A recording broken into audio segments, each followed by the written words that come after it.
By the 1950s, jazz had constructed a deep web of intelligentsia around itself, producing deeply technical, highly impressive art, as its upper echelon of talent accelerated deeper into the territory of superhuman virtuosity. Countercurrents within the genre worked towards making jazz more accessible to a wider audience, mostly by bringing in influence from the blues. However, jazz contained within itself a tradition of collective improvisation that it had never quite rediscovered since those early days before solos and choruses. Charles Mingus worked to reunite modern jazz with those earliest funeral marching bands of New Orleans on Mingus Ah Um, a key inflection point along the genre's slow march towards total abstraction.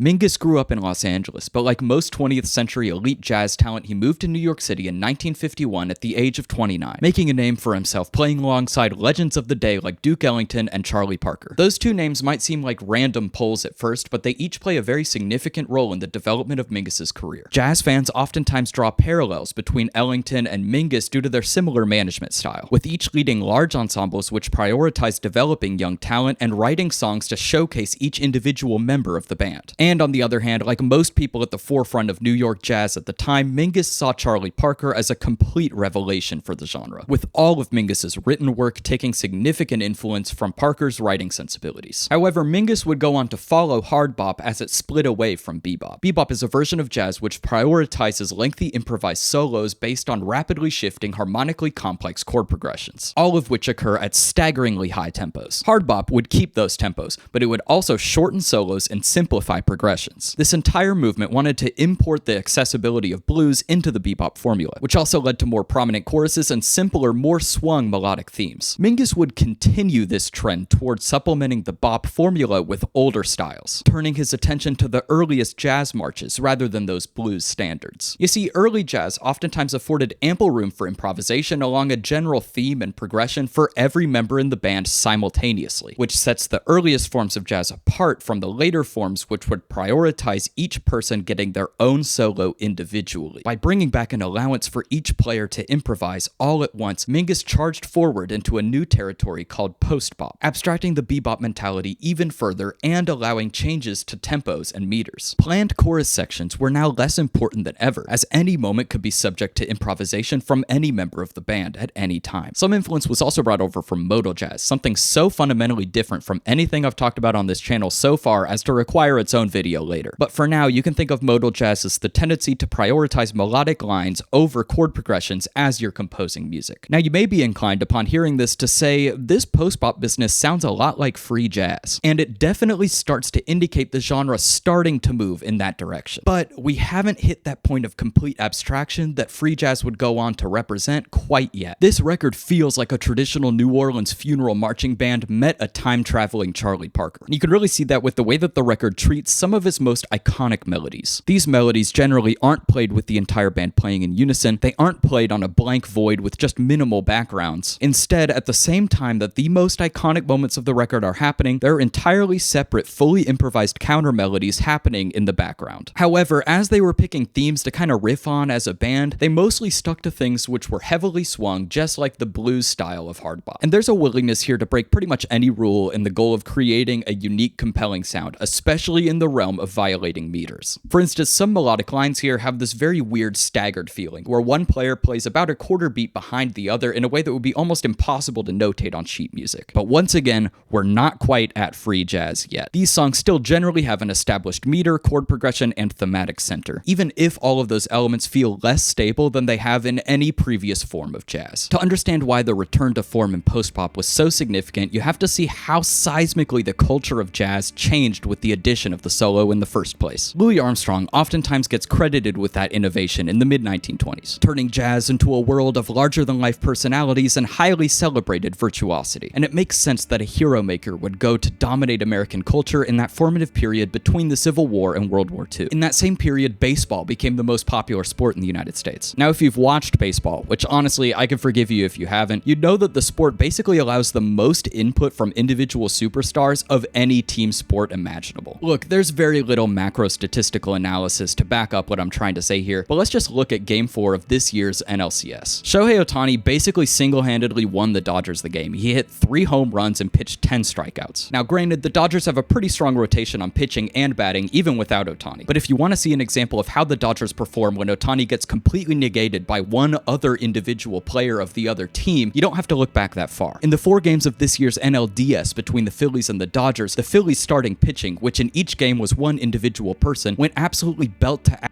against Shohei Ohtani. Across all 4 games, the Phillies pitching staff only allowed Ohtani 1 base hit, and as a result, the Dodgers only saw 2 home runs in the entirety of the 4 games. As we can see by this clash of one-on-one matchups, baseball was more or less designed to create celebrities. And those one-on-one matchups are something more intense than you see in almost any other sport, even cricket, which is a bit similar and, curiously, came about at around the same time from an English-speaking country. So, the solo-oriented post-Armstrong Jazz is the baseball to traditional Jazz's soccer, both of which are team sports in which everyone's contributions matter, but that calculus of the difference between the superstar and the average player changes significantly. The fact of it is, American culture needs heroes to worship in sports, politics, religion, movies, and music. And to an extent, the explosion of worldwide celebrity culture can be mapped cleanly onto the rise of American hegemony. Mingus obviously took a huge creative risk in resetting jazz to something more communitarian, creating something which required the input of each individual person and couldn't function at any time without any one of them. The truth is, no matter how far we remove ourselves from the concept that each individual person contributes equally and uniquely to their team, the team will always contribute a larger role than the individual player. Despite everything I said in that rant about the Phillies shutting down Shohei Ohtani, the Phillies would go on to lose that series 3-1, and the team dynamics largely made up for that difference. You see, Mingus wasn't actually fundamentally changing anything when he reset Jazz's focus back to the community. The Jazz ensemble always played the foremost role in the success of its soloists. These songs don't represent a revolution or even a reaction. They're simply a recognition of a lost reality, a statement which immediately rings true within us as its artistic success shines out like a beacon on a hill.